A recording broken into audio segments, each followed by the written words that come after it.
Hello, everyone, and welcome back to class.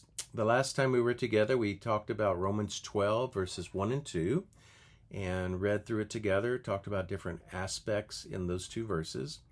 I want to continue on with that thought in Romans 12, 1 and 2, and then when we get to the live stream and the class together, I'm going to spend the whole time talking about those two verses and some ways of thinking intentionally in these verses. But I wanted to give you a quote from the great Old Testament scholar, Walter Brueggemann. And he says this. He's talking about prophets, which is what he writes about a lot. The prophet engages in futuring fantasy. The prophet does not ask if the vision can be implemented, for questions of implementation are no consequence until the vision can be imagined. The imagination must come before the implementation.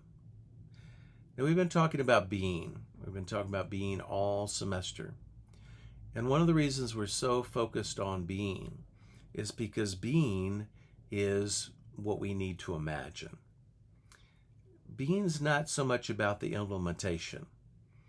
That's more of the practical aspect of Christian living that comes out of who we are and understanding who God is.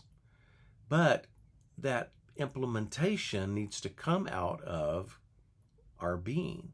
It needs to come out of our imagining who we are in Christ Jesus.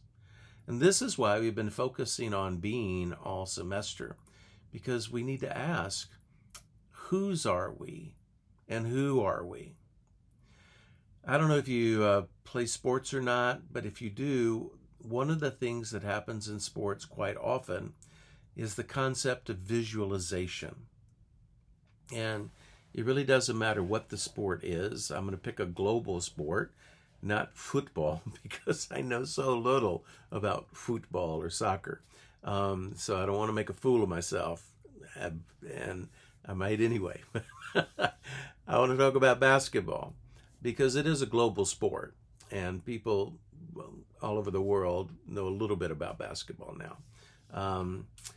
One of the things that you see sometimes in basketball is that when shooters get fouled and they get a free throw from the free throw line, before they actually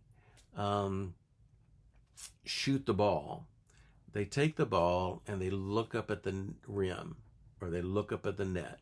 They just kind of gaze ahead. Some of them actually, before they get the ball, they'll practice a little bit. Some of them, they'll dribble, but then they'll look back up at the net. And they're visualizing not just, seeing the rim and seeing the net, but they're actually visualizing the ball going through the net.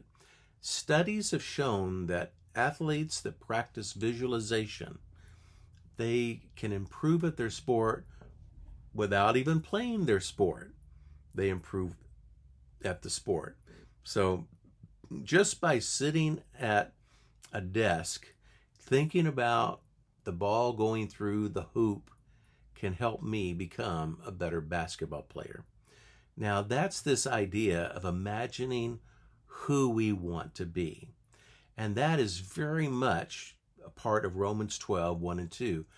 Don't be conformed and stuck in the way that you think, which is worldly thinking. Don't be conformed to the world. Transform your mind. Renew your mind. Imagine yourself differently. Imagine yourself being a different person. That idea of renewal, of mind change, of metamorphosis and spiritual transformation, that's all in this concept of imagination, imagining who we can be in Christ Jesus, which is why this concept of being is so important.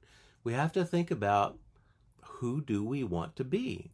What kind of person do we want to be? If you want to be a kind person, then you have to think about kindness. I mean, you just do. You can't think about meanness all the time and end up being a kind person. You have to actually visualize being kind to other people. And I know we all want to be kind. We all want to be Christ-like. And so we visualize Jesus. We actually do think, what would Jesus do? It sounds trite. It sounds like just a cute little motto, but it's so much more than that. We want to think like Jesus. We want to be like Jesus. And so I encourage you for the rest of this week to spend some time visualizing the life that you want to have in Christ. Who do you want to be? Imagine who you want to be in Christ Jesus. And don't be conformed to the world. Instead, be transformed by the renewing of your mind. Metamorph into someone totally different. Thank you.